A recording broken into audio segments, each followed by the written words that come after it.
বল থেকে সিলেট বোর্ড 2025 সালের যে কোশ্চেনটা আছে সেটা আমরা সমাধান করব। দেখি উদ্দীপকে কি আছে।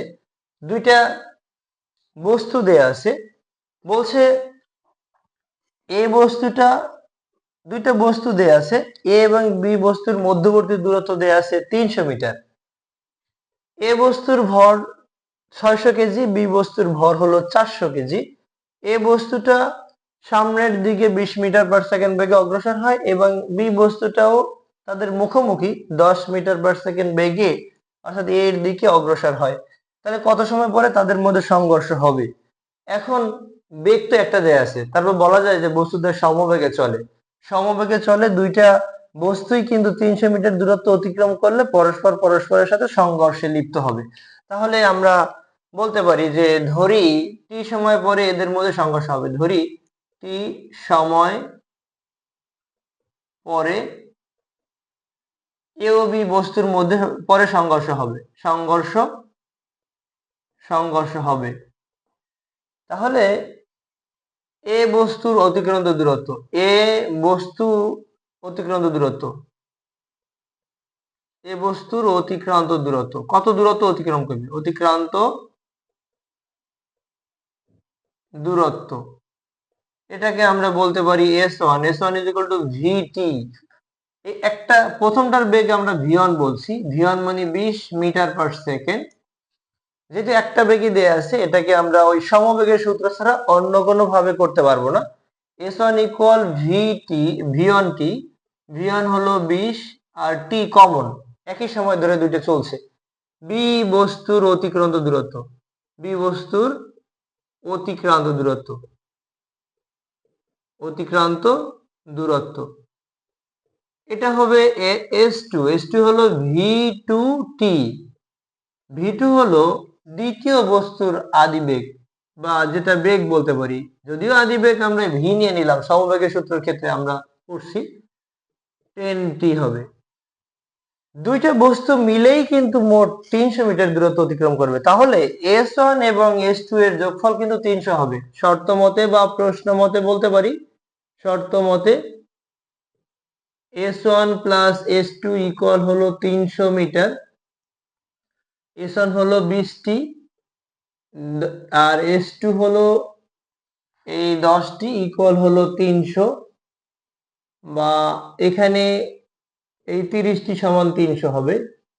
T ইজ ইকুয়াল টু হবে 300 ভাগ 30, মানে 10 সেকেন্ড সময় লাগে। 10 সেকেন্ড।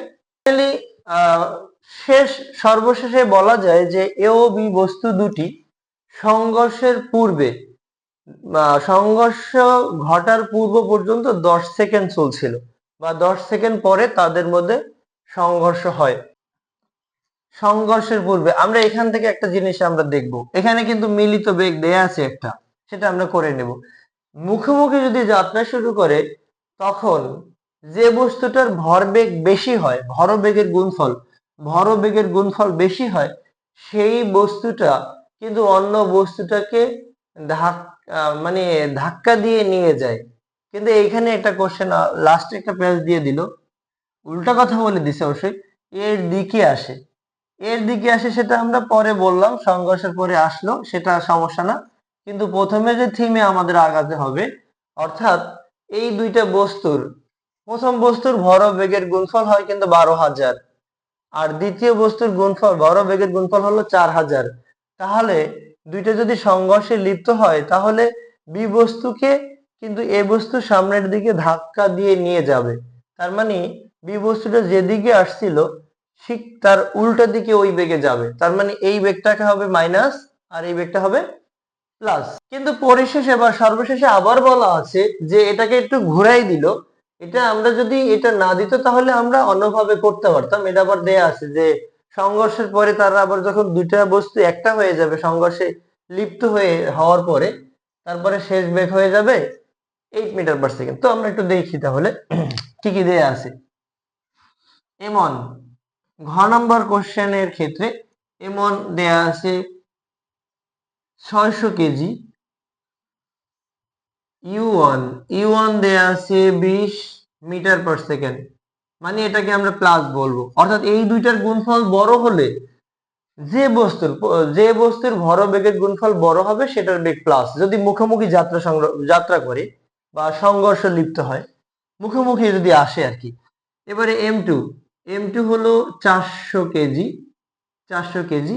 ইউ2 হলো 10 মিটার পার সেকেন্ড, তার মানে এটা মাইনাস হবে, এটা মাইনাস হবে। এখন সংঘর্ষের পূর্বে আদি ভরবেগ, সংঘর্ষের পূর্বে আদি ভরবেগ, এটাকে আমরা পি1 বলছি। পি1 সমান হলো m1u1 প্লাস হলো m2u2। এম ওয়ান এর মান হলো 600 ইন্টু ইউ ওয়ান হলো 20 প্লাস এম টু হলো 400, ইউ2 হলো -10। তার মানে এখানে হলো 12,000, 12,000 মাইনাস হলো 4,000, তাহলে রেজাল্ট আসবে 8,000, 8,000 kg metre per second, kg metre per second. এবার সংঘর্ষের পরে শেষ ভরবেগ, এটা আমরা একটু দেখি। সংঘর্ষের পরে শেষ ভরবেগ মানে এখানে একটা মিলিত বেগ দেওয়া আছে 8 metre per second, 8 metre per second দেওয়া আছে। যেহেতু সংঘর্ষের পরে 8 মিটার পার সেকেন্ড দেওয়া আছে, এখন এটা আমরা প্লাস ব্যবহার করব না মাইনাস ব্যবহার করব, এটা তো আসলে আবার এর দিকেই আসছে, মানে এটা সমস্যা না। আমরা সংঘর্ষের পরে অর্থাৎ মিলিত বেগ ভি এর মান প্লাস দেওয়া আছে 8 মিটার পার সেকেন্ড। আমরা তাহলে করি সংঘর্ষের পরে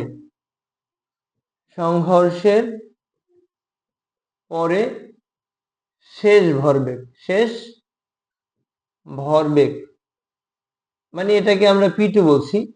m1 প্লাস m2 ইন্টু হলো ভি। m1 হলো 600, m2 হলো 400 ইন্টু হলো 600, 400, 1000 ইন্টু হলো 8, মানে 8,000 কেজি মিটার পার সেকেন্ড। তাহলে দেখা যায় সংঘর্ষের পূর্বে আদি ভরবেগ ইকুয়াল হলো সংঘর্ষের পরে শেষ ভরবেগ। তো সর্বশেষ বলা যায় উদ্দীপকের ঘটনা ভরবেগের সংরক্ষণশীলতার সূত্র মেনে চলে। যদি সংঘর্ষের পূর্বে আদি ভরবেগ সংঘর্ষের পরে শেষ ভরবেগের সমান হয়, তো সর্বোপরি বলা যায় যে উক্ত ঘটনাটি ভরবেগের সংরক্ষণশীলতার সূত্র মেনে চলে।